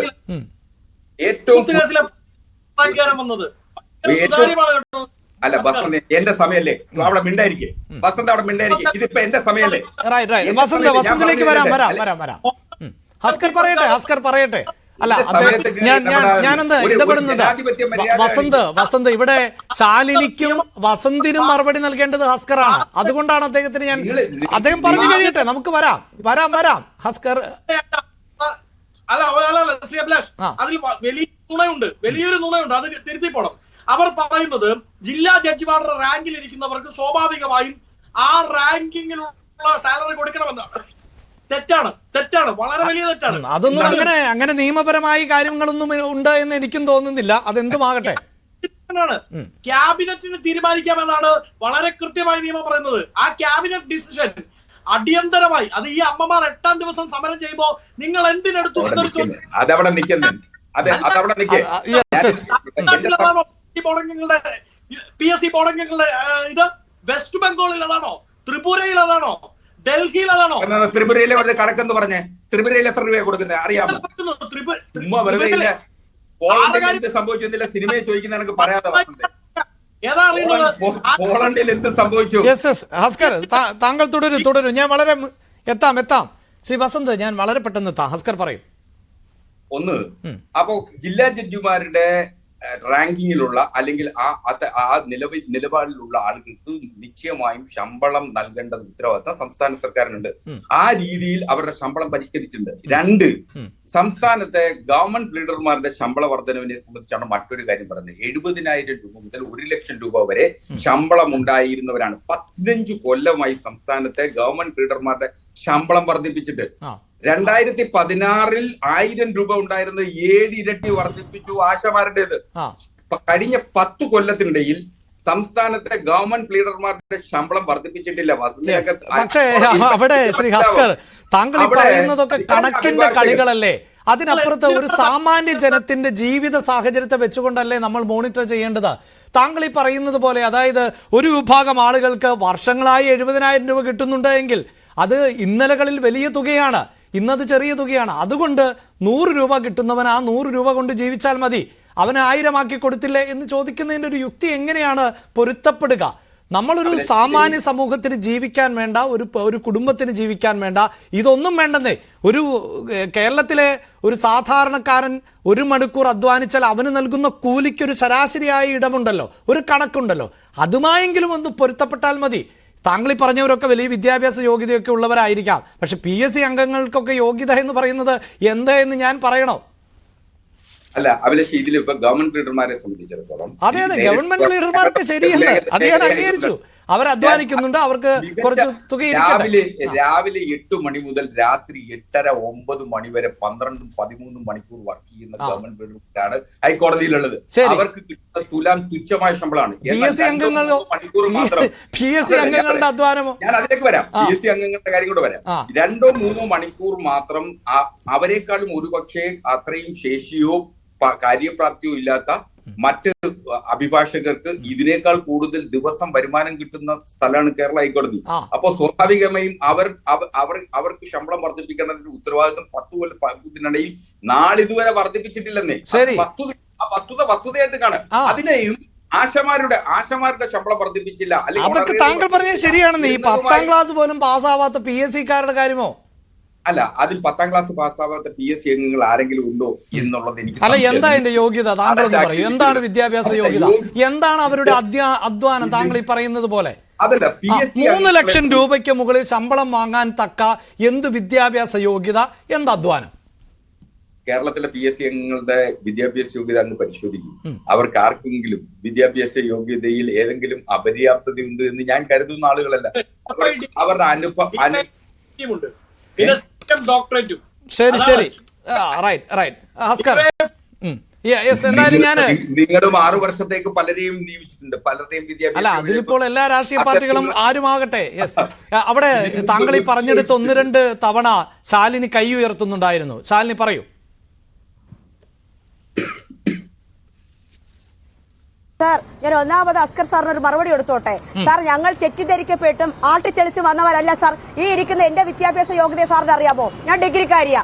പലരുണ്ട്, MA BEd എടുത്ത ആശമാരുണ്ട്, പണ്ട് 8ാം ക്ലാസ് യോഗ്യത വന്ന ചേച്ചിമാരുണ്ട്. അവരിന്ന് പെൻഷൻ, അവർക്ക് വേണ്ടിയാണ് ഞങ്ങൾ പെൻഷൻ ചോദിക്കുന്നത്. എനിക്കൊക്കെ ഇനിയും 10-22 വർഷത്തെ സർവീസ് ഉണ്ട് സാർ. അതവിടെ നിൽക്കണം. ഇങ്ങനെ ഞങ്ങൾ ആട്ടിത്തെളിച്ച് വന്നവരാണെന്ന്, തെറ്റിദ്ധരിക്കപ്പെട്ടവരാണെന്ന്, ഞങ്ങൾ വിദ്യാഭ്യാസം ഇല്ലാത്തവരാണെന്ന്, സംസ്കാരം ഇല്ലാത്തവരാണെന്ന് പറയരുത്. CIT-യുടെ നേതാക്കന്മാരെ സംസ്കാരം ഉള്ളതുകൊണ്ടാണ്. അല്ല, ഞാനൊന്ന് ഇടപെടുന്നത് അങ്ങനെ പറഞ്ഞിട്ടില്ല. തെറ്റിദ്ധരിപ്പിക്കപ്പെടുന്ന ആരാണ് സാർ? തെറ്റിദ്ധരിപ്പിക്കപ്പെടുന്ന ആരാണ്? വിദ്യാഭ്യാസവും ബുദ്ധിയും ഇല്ലാത്തവരെയാണ് തെറ്റിദ്ധരിപ്പിക്കപ്പെട്ട് വരുന്നത്. ഞങ്ങൾ അങ്ങനെയുള്ളവരാണോ? അല്ല സാർ, ഞങ്ങൾ നല്ല വിവേകമുള്ളവർ തന്നെയാണ്. ഞങ്ങളാണ് ഈ സമൂഹത്തിന് വഴികാട്ടി കൊടുക്കുന്നത്. ഒരു പെൺകുട്ടി കല്യാണം കഴിഞ്ഞ് ഗർഭിണിയായി അതിന്റെ കുഞ്ഞ് പ്രസവിച്ച് കഴിഞ്ഞ് 15 വയസ്സ് ഇഞ്ചക്ഷൻ വരെയുള്ള കാര്യങ്ങൾ നോക്കി എല്ലാ അറിവും പകർന്നു കൊടുക്കുന്നത് ഞങ്ങളാണ്. ശരിക്കും പറഞ്ഞ ഒരു മിഡ്വൈഫ് നേഴ്സിന്റെ ജോലികൾ ആശയ്ക്കുണ്ട്. സാറിനറിയാമോ, ഹാംലെറ്റ് ആശമാര് പ്രസവം എടുക്കുന്നവരാ. എന്താ, അവർ MBBS പഠിച്ചിട്ടാണോ? അല്ല, അവരുടെ തൊഴിലിലെ നൈപുണ്യം കൊണ്ടാണ് അവരത് ചെയ്യുന്നത്.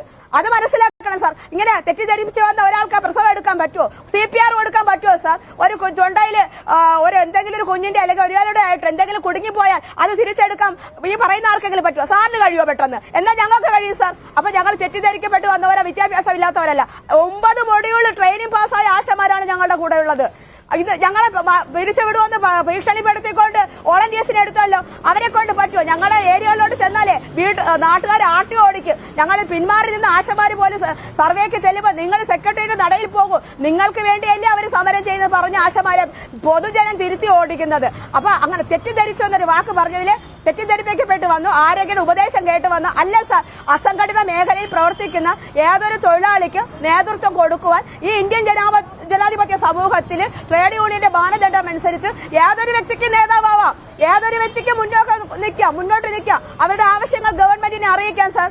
അപ്പൊ ഒരു പണിയെടുക്കുന്ന ഏതൊരാൾക്കും അവരുടെ അവകാശങ്ങൾക്ക് വേണ്ടി സമരം ചെയ്യാനും ആ ആനുകൂല്യം നേടിയെടുക്കുവാനും ഈ ഇന്ത്യൻ ജനാധിപത്യ സംസ്കാരത്തിൽ അവകാശമുണ്ട് സാർ. അത് മനസ്സിലാക്കണം. ഞങ്ങൾ ആട്ടിത്തെളിച്ച് വന്നവരല്ല, തെറ്റിദ്ധരിപ്പിക്കപ്പെട്ട് വന്നവരുമല്ല. ഞങ്ങളുടെ മുദ്രാവാക്യം പോലും അതാണ്. ഞങ്ങൾ ഏതെങ്കിലും ഒരു കൊടിയുടെ കീഴിൽ വന്നിരുന്ന് അവർ പറയുന്നതും കേട്ട് എണീറ്റ് പോകുന്നവരല്ല സാർ. സാറിന് മനസ്സിലായില്ലേ ഇത്രയും ഒരു ആശ ആരാണെന്ന്? 38 ദിവസവും പൊരിവെയിലത്തും പെരുമഴയത്തും ഇരിക്കാമെങ്കിൽ നിപ്പയെയും കോവിഡിനെയും വകവെക്കാതെ ഈ ആരോഗ്യ രംഗത്ത് വേണ്ടി പ്രവർത്തിക്കാമെങ്കിൽ ഉറച്ച കരളുറപ്പോടെയാണ് സാർ ഇവിടെ ഇരിക്കുന്നത്. മരണം വരെയും, മരണമെങ്കിൽ മരണം. ഒരാളുടെ മരണം നടന്നാൽ പോലും ബാക്കി 26,000 ആശമാർക്ക് ആനുകൂല്യം ലഭിക്കുമെങ്കിൽ മരിക്കാൻ പോലും തയ്യാറായിട്ടാണ് സാർ ഇരിക്കുന്നത്. ഞങ്ങളെ വെല്ലുവിളിക്കുന്ന എന്തിനായി ഭരണകൂടം? ഈ ഒരു ആശ എന്തിനാ വെല്ലുവിളിക്കുന്നത്? വെറും 232 രൂപയ്ക്ക് വേണ്ടി നിത്യച്ചെലവിന് വേണ്ടി അധ്വാനിക്കുന്ന ഒരു പാവപ്പെട്ട ആശയെ എന്തിനാ അവരും ഇങ്ങനെ വെല്ലുവിളിക്കുന്നത്? അവരുടെ ഈഗോയും കോംപ്ലക്സും ഒക്കെ മാറ്റി വെച്ചിട്ട് അവർ മാന്യമായ ചർച്ചയ്ക്ക് ഈ ഭരണകൂടം തയ്യാറാവണം സാർ. ഇവരെത്രത്തോളം ഞങ്ങളെ ഇവിടെ ഇരുത്തുന്നു പൊതുസമൂഹം വിലയിരുത്തുകയാണ്. സാറിനറിയാമോ, ഞങ്ങൾക്ക് ഐക്യദാർഢ്യം പ്രഖ്യാപിച്ചു വരുന്നത് ഓട്ടോറിക്ഷ തൊഴിലാളികളും തയ്യൽ തൊഴിലാളികളും ഉന്നത വിദ്യാഭ്യാസമുള്ള ഈ സെക്രട്ടേറിയറ്റിൽ ഇരുന്ന് പെൻഷനായി പോയവർ വരും ഞങ്ങൾക്ക് വന്ന് ഐക്യദാർഢ്യം പ്രഖ്യാപിച്ച് 10,000 രൂപ ഞങ്ങൾക്ക് ആഹാരത്തിന് സംഭാവന ചെയ്തു പോയവരാണ് സാർ. മനസ്സിലാക്കണം. അന്നും ഞങ്ങൾക്ക് 500-1000 വെച്ച് ഈ വഴി പോകുന്നവർ കൊണ്ടു തന്നു സാർ. സാറിനറിയാമോ, ഈ 2 മാസം ജോലി എടുത്തിട്ട് സമരത്തിലിരുന്ന ആശമാർക്ക് കാശില്ല, അല്ലാത്തവർക്ക് കൊടുത്തു. ഞങ്ങൾ ഫെബ്രുവരി 9-ാം തീയതി വരെ ജോലി എടുത്തവരാണ്. ആ പൈസ ഞങ്ങൾക്ക് പല ആശമാർക്ക് വന്നിട്ടില്ല. ഇതെന്ത് ന്യായമാണ് സാർ? അപ്പൊ എല്ലാം ഞങ്ങൾ ചെയ്യുന്നു എന്ന് പറഞ്ഞിട്ട്, സ്ത്രീപക്ഷ സർക്കാരാണെന്ന് പറഞ്ഞിട്ട്, വനിതാ മതിൽ കെട്ടിയത് കൊണ്ടോ, രാത്രി നടത്തം നടത്തിയത് കൊണ്ടോ, വനിതാ ജംഗ്ഷൻ സംഘടിപ്പിച്ചത് കൊണ്ടോ സ്ത്രീ ശാക്തീകരണം ആകുന്നില്ല സാർ. പറഞ്ഞ വാക്ക് പാലിക്കണം സാർ. സ്ത്രീകളോട് അനുഭാവപൂർണമായ നടപടി സ്വീകരിക്കണം സാർ. ഞങ്ങൾ യുദ്ധത്തിന് വന്നവരൊന്നും അല്ല, ഞങ്ങൾ പിണറായി സർക്കാരുമായിട്ട് യുദ്ധത്തിന് വന്നവരല്ല, അവരെ ഗൺ പോയിന്റിൽ നിർത്താൻ വന്നവരും അല്ല. അങ്ങനെ നിർത്തിക്കൊണ്ട് അവകാശം നേടിയെടുക്കുന്ന ഭീകരവാദികളൊന്നും അല്ല സാർ. ഞങ്ങൾ പാവപ്പെട്ട വീട്ടമ്മമാര്. ഞാനൊക്കെ ആദ്യം ഈ സമരം നടക്കുമ്പോൾ പൊട്ടിക്കരഞ്ഞതാണ്. പല പത്രങ്ങളിലും പല ഹൗസുകളിലും അതിന്റെ ഫോട്ടോ വന്ന്. പിന്നീട് ഞാൻ ഇന്ന് ഉറച്ച ധൈര്യത്തോടു കൂടി ഇവിടെ ഇരിക്കുന്ന എന്തുകൊണ്ടെന്ന് അറിയാമോ സാർ? 38 ദിവസം ഞങ്ങൾക്ക് പകർന്നു കിട്ടിയ ആത്മധൈര്യം, ഈ പൊതുസമൂഹത്തിൽ നിന്നുള്ള ഞങ്ങൾക്ക് ലഭിച്ച പിന്തുണ സാർ ഒന്ന് മനസ്സിലാക്കണം. 232 രൂപ കൊണ്ട് ഞങ്ങൾക്ക് ജീവിക്കാൻ കഴിയില്ല സാർ, അതൊന്ന് മനസ്സിലാക്കണം. അവരെ ഇഷ്ടക്കാർക്ക് ആർക്കോ ഭരണകൂടം വാരിക്കോരി കൊടുത്തുകൊള്ളട്ടെ. പക്ഷേ ഒരു സ്ത്രീക്ക്, ഒരു കുടുംബം പോറ്റാൻ അധ്വാനിച്ചിറങ്ങുന്ന ഒരു സ്ത്രീക്ക് അവൾക്ക് വേണ്ടുന്ന ആഹാരം, 3 നേരത്തെ ആഹാരം, അത് കൊടുക്കാനെങ്കിലും ഉള്ള തുക വിലയിരുത്തിക്കൂടെ സാറേ? ഞങ്ങൾ കോടികളൊന്നും ചോദിച്ചില്ല, ലക്ഷങ്ങൾ ചോദിച്ചില്ല.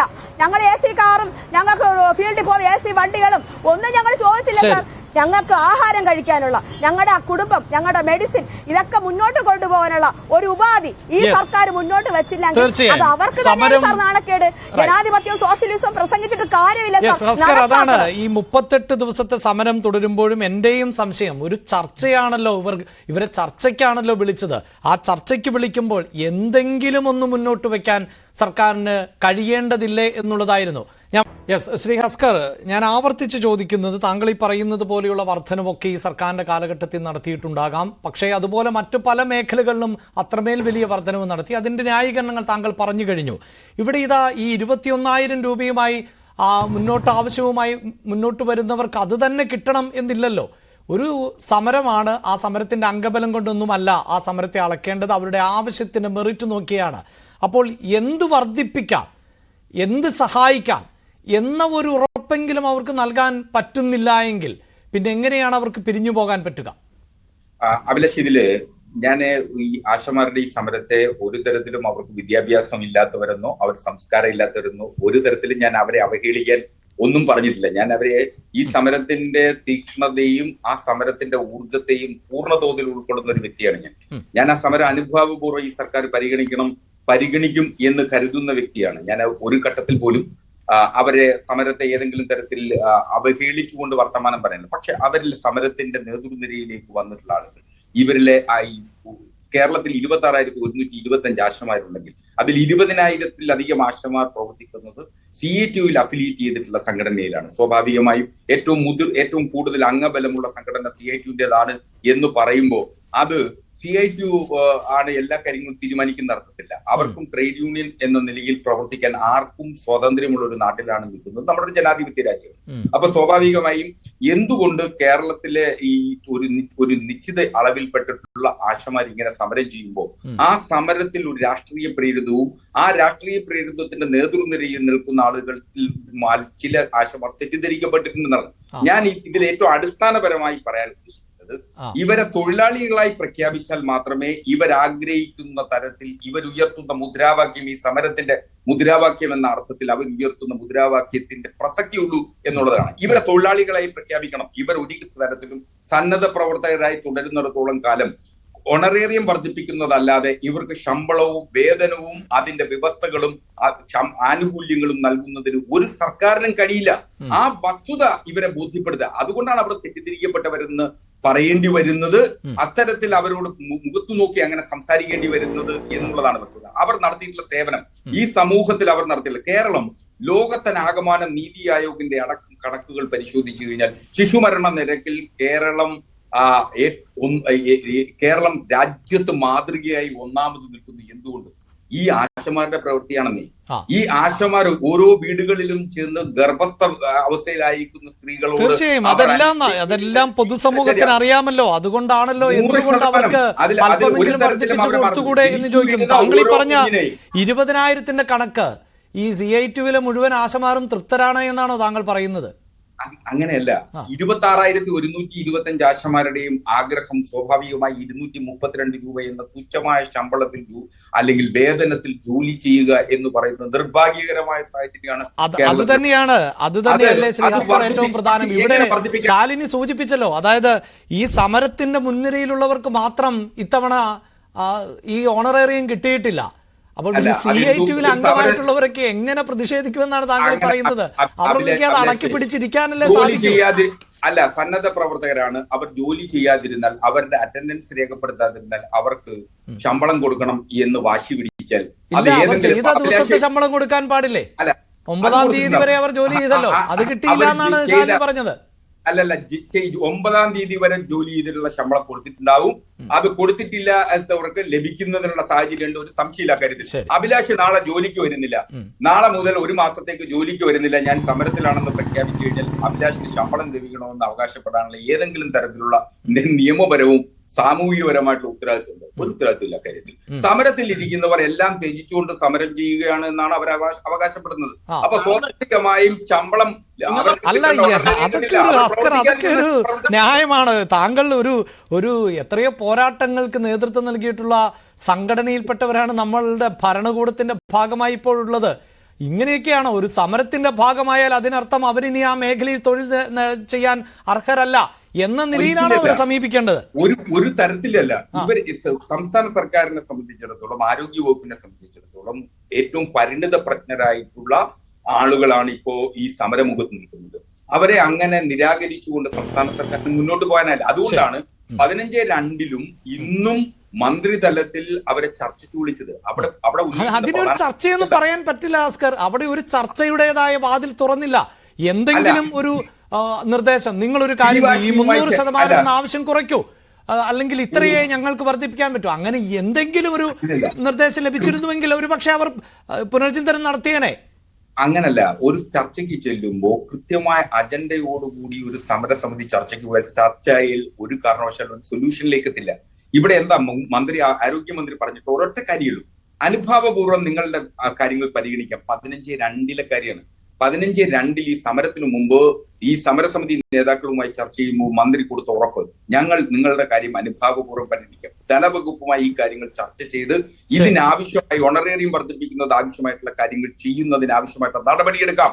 പക്ഷെ ആ ഉറപ്പ് പോലും പാലിക്കാൻ, ആ ഉറപ്പ് പോലും വിശ്വസിക്കാൻ സമരസമിതിയുടെ ചില നേതാക്കൾ, ഞാൻ സമയപരിമിതി മൂലമാണ് അവരവിടെ സമരം നടത്തട്ടെ എന്നേ, ഇത് ഇപ്പുറത്തിരുന്ന് ചർച്ച ചെയ്യാനൊന്നും നമ്മുടെ ഭരണകൂടത്തിന് പറ്റില്ലേ? അവരെ അങ്ങ് വിട്ടേക്കൂ. ഇങ്ങനെ ഒരു ആവശ്യമുണ്ടല്ലോ. ഇതിനിപ്പോ ഈ സമരം നിർത്തിയാൽ മാത്രമേ ഞങ്ങൾ ഇതുമായി ബന്ധപ്പെട്ട വിഷയം പരിശോധിക്കൂ എന്ന നിലപാടെന്തിനാണ്? അങ്ങനെയല്ല. ഒരു സമരത്തെ സംബന്ധിച്ചിടത്തോളം സമരത്തിന് ആധാരമായിട്ടുള്ള വിഷയങ്ങൾ സംസ്ഥാന സർക്കാരിന് പരിഗണിക്കാൻ കഴിയുന്നതാണെങ്കിൽ അത് സംസ്ഥാന സർക്കാർ പരിഗണിക്കേണ്ടതിന് സംസ്ഥാന സർക്കാർ. അപ്പോൾ പിന്നെ ഇവരോട് സമരം നിർത്തുക എന്നിട്ട് പരിഹരിക്കാമെന്ന് പറയുന്നത് അവരെങ്ങനെ വിശ്വസിക്കും? 536.88 കോടി രൂപ കണക്കുകൾ നമുക്ക് പൊതുമണ്ഡലത്തിലുള്ളതാണ്. സംസ്ഥാന സർക്കാരിന് കോ ബ്രാൻഡിങ്ങുമായി ബന്ധപ്പെട്ട് ലഭിക്കേണ്ടതാണ്. ആ ലഭിക്കാതെ പോയ തുക കോ ബ്രാൻഡിങ്ങിന് തയ്യാറാണ്. അതിലേക്ക് ഞാൻ പോകാത്തത് നമ്മൾ നേരത്തെ ചർച്ച ചെയ്തത് കൊണ്ട് മാത്രമാണ്. ശരി, ആ തുക ലഭിക്കാത്തത് കൊണ്ടാണ് ഇവർക്ക് ആവശ്യമായിട്ടുള്ള തുക വർദ്ധിപ്പിക്കാൻ കഴിയാതെ. ശരി, അപ്പോൾ പിന്നെ അതങ്ങ് പറഞ്ഞാൽ മതിയായിരുന്നു. അപ്പോൾ പിന്നെ അങ്ങനെയെങ്കിൽ ഈ സമരസമിതി പറയുന്നത് തന്നെയാണ് ഭാസ്കർ ശരി, അവരെ വെറുതെ വിളിച്ച് പരിഹസിക്കുകയല്ലേ ചെയ്തത്, ഞങ്ങൾക്കൊന്നും ചെയ്യാൻ പറ്റില്ല എന്ന കാര്യം. കടുത്ത സാമ്പത്തിക ഉപരോധത്തിനിടയിലും പ്രതിസന്ധിക്കിടയിലും ആശമാരുടെ വിഷയം പരിഗണിക്കാം. ആ വിഷയം തീർക്കുന്നതിന് വേണ്ടിയിട്ടാണ് ചർച്ചയ്ക്ക് വിളിക്കുന്നത്. അവർ 300 ഇരട്ടി 21,000 രൂപ വേണം. ഇന്ന് പിടിവാശിയിൽ നിന്ന് ഈ സമരം തീരുവോ? ആ സമരം അങ്ങനെ തീർക്കാൻ അങ്ങനെ ഒരു പിടിവാശിയൊന്നും ഉണ്ട് എന്ന് എനിക്ക് തോന്നുന്നില്ല. ഇന്ന് പ്രത്യേകിച്ച് ശാലിനിയുടെ വാക്കുകളിൽ നിന്ന് താങ്കൾ ചർച്ചയുടെ ആദ്യഘട്ടത്തിൽ ജോയിൻ ചെയ്യാൻ വൈകിയത് കൊണ്ടാണ്. ശ്രീ വളരെ പെട്ടെന്ന് വസന്ത്, വീണ്ടും ശാലിനി കൈ ഉയർത്തുന്നുണ്ട്. എനിക്ക് അവരിലേക്ക് പോയിട്ടേ അവസാനിപ്പിക്കാൻ പറ്റുള്ളൂ. 1 മിനിറ്റിൽ കൂടുതൽ എടുക്കരുത്, സമയം അവസാനിക്കുകയാണ്. ശ്രീ വസന്ത്, 232 രൂപയ്ക്ക് ഇവർക്ക് ജീവിക്കാൻ പറ്റുമായിരുന്നു ശ്രീ അഭിലാഷ്. എപ്പോഴാണെന്നറിയാമോ? തോമസ് ഐസക് പറഞ്ഞ 82 രൂപയുടെ കോഴി ലഭ്യമായി ആകുമായിരുന്നെങ്കിൽ, പിണറായി വിജയന്റെ 1ാം ഗവൺമെന്റ് പറഞ്ഞ 25 രൂപയുടെ അരി സപ്ലൈകോയിൽ കിട്ടുമായിരുന്നെങ്കിൽ, 12 രൂപയുടെ സോപ്പ്, 50 രൂപയുടെ എണ്ണ, ഇതൊക്കെ പിണറായി വിജയൻ പോലെ സപ്ലൈകോയിലും തോമസ് ഐസക് പറഞ്ഞതുപോലെ കോഴിക്കടയിലും കിട്ടുമായിരുന്നെങ്കിൽ ഈ 232 മതി, സമ്പൂർണ്ണമായി അവർക്ക് ജീവിക്കാൻ പറ്റും. പക്ഷെ അതിന് സാധിക്കാതെ വരുന്നത് ഇവർ പറഞ്ഞ വാക്കുകൾ പാലിക്കാൻ സാധിക്കാത്തത് കൊണ്ടാണ്. പിന്നെ അസ്കർ പൊതിഞ്ഞു പറഞ്ഞു, എളമരം കരീം ഉമ്മ സമരമാണ് എന്ന് പറഞ്ഞ് പൊതിയാതെ പറഞ്ഞു. എന്ത് ഫോഴ്സാണ്, എന്ത് വൃത്തികേടാണ് ഇവർ ഈ സമരത്തെ നേതൃത്വത്തിൽ കാണിക്കുന്നത്. ആ രീതിയിൽ മുമ്പോട്ട് പോയാൽ ഞാൻ ഒരു കാര്യം കൂടി പറയാം. ഇപ്പൊ സംസ്ഥാന സർക്കാർ പറയുന്നത് ഞങ്ങൾക്ക് 20,000 വർദ്ധിപ്പിക്കാൻ പറ്റില്ല, വേണ്ടെന്നേ 15,000 വർദ്ധിപ്പിക്കാം. അപ്പൊ ഈ സമരം പൊളിയില്ലേ? സ്വാഭാവികമായി ഇതിൽ ഒരുപക്ഷം ചിന്തിക്കുക, ഒരു വിഭാഗം ചിന്തിക്കില്ല, ഇത്രയും മതി തൽക്കാലം, നമുക്ക് പിരിഞ്ഞു പോയേക്കാം. സമരം പൊളിക്കാൻ ഇതിനേക്കാൾ വലിയ എന്ത് വഴിയാണ് നിങ്ങൾക്ക് മുമ്പിലുള്ളത്? അത് പോലും ചെയ്യാൻ പറ്റില്ല. നയാ പൈസ കൂട്ടില്ല എന്ന നിലപാടിലാണ് സർക്കാർ. അത് സർക്കാരിന്റെ ഈഗോയാണ്. അതിവരെ തന്നെ കൊണ്ടുപോയി നയിക്കുകയുള്ളൂ. ശാലിനി, അടുവീണ ഞങ്ങൾ പിന്നോട്ടില്ല എന്ന നിലയിലായിരുന്നോ നിങ്ങൾ ചർച്ചയ്ക്ക് പോയത്? സാർ ഇല്ല സാർ, ഞങ്ങൾ ഉപാധികൾ ഉണ്ടാവുമെന്നാണ് കരുതിയത്. ഉപാധികൾ ഉണ്ടാവും, ഗവൺമെന്റിന് ഉപാധികൾ ഉണ്ടാവും, ഞങ്ങളുടെ ഡിമാൻഡുകൾക്ക് അവർ ഉപാധി കൽപ്പിക്കും. അങ്ങനെയല്ലേ സാർ എപ്പോഴും ഒരു ചർച്ചയ്ക്ക് വിളിക്കുമ്പോൾ ഒരു തൊഴിലുടമ തൊഴിലിന് നിർത്തി അവർ പറയാ, ഞങ്ങൾ തൊഴിലാളി ചോദിക്കും, സാർ ഇത്രയും പണി ചെയ്യണേന് എനിക്ക് 1,500 രൂപ തരണം. അപ്പൊ ആ ഉടമ പറയും, അത്രയ്ക്ക് വേണ്ടിയിട്ടില്ല, ഞാനൊരു 1000 രൂപ തരാം. അപ്പൊ ചിലപ്പോൾ ആ തൊഴിലാളി ആലോചിച്ചിട്ട് ഞാൻ ചെയ്യാം എന്നല്ലേ സാർ പറയാറ്? അവർ തോക്കും, അവരുടെ തൊഴിലിന് അത് ന്യായമായ കൂലിയാണോ എന്ന് അവർ ആലോചിക്കും സാർ. ആലോചിച്ചിട്ടാണ് അവർ തീരുമാനം എടുക്കുന്നത്. ഇതുപോലെ ചിന്തിക്കാനുള്ള കഴിവ് നമ്മുടെ ഭരണകൂടത്തിനില്ലേ? എന്തുകൊണ്ട് ഇവരിപ്പം പറയുന്നത് ഞങ്ങൾ ഈ 38 ദിവസം ഇവിടെ കിടന്ന് അനുഭവിച്ച ദുരിതങ്ങളെല്ലാം മതിയാക്കിയിട്ട് പായും തലേണ എടുത്ത് വീട്ടിൽ പോകണമെന്നാണ്. നടക്കില്ല സാർ, നടക്കില്ല. ഞങ്ങൾക്ക് ഗവൺമെന്റ് അനുകൂലമായ ഒരു നിലപാട് സ്വീകരിക്കാതെ ഞങ്ങൾ ഇവിടെ നിന്ന് മാറില്ല. നിങ്ങൾക്ക് നാളെയും വന്ന് കാണാം. നിരാഹാര സമരത്തിലേക്ക് ഞങ്ങളുടെ ആശമാർ പോകും. പിന്നെ ഈ കേന്ദ്രം കൊടുക്കാനുള്ള ഫണ്ട് ആശയല്ല സാർ ചെന്ന് വാങ്ങിക്കേണ്ടത്. എന്തുകൊണ്ട് എവിടെയൊക്കെയാണ് ഫണ്ട് ലാപ്സായതെന്ന് കേന്ദ്ര ആരോഗ്യത്തിന് ബോധിപ്പിക്കണം. പാവപ്പെട്ട ആശയല്ലേ സാറോ കണക്ക് ബോധിപ്പിക്കേണ്ടത്? ഞങ്ങൾ ഇന്ന് NHM-നോട് പറഞ്ഞു, മന്ത്രി ഇരിക്കുമ്പോൾ തന്നെ പറഞ്ഞത്, NHM-ന്റെ ഫണ്ട് വന്നാൽ ആദ്യം ആശയ്ക്കുള്ള കൂലി മാറ്റി വെച്ചിട്ട് വേണം മറ്റു പരിപാടികൾക്ക് ചെയ്യാനെന്ന്. അത് അനുഭാവപൂർണ്ണം പരിഗണിക്കാമെന്നും ജൂൺ മുതൽ അങ്ങനെ തന്നെ എല്ലാ മാസവും ആശയ്ക്ക് ലഭിക്കുമെന്നും ആരോഗ്യമന്ത്രി പറഞ്ഞിട്ടുണ്ട്. എന്തായാലും 38-ാം ദിവസം നടന്ന ചർച്ചയും പരാജയപ്പെട്ട പശ്ചാത്തലത്തിൽ ഇനി ആശമാർ നിരാഹാര സമരത്തിലേക്ക് കൂടി കടക്കുകയാണ്. സർക്കാർ എന്ത് നിലപാട് സ്വീകരിക്കും എന്നത് നമുക്ക് കണ്ടറിയാം. ചർച്ചയിൽ പങ്കെടുത്ത എല്ലാ അതിഥികൾക്കും നന്ദി. സ്പെഷ്യൽ ഡിബേറ്റ് പൂർണ്ണമാകുന്നു. നമസ്കാരം.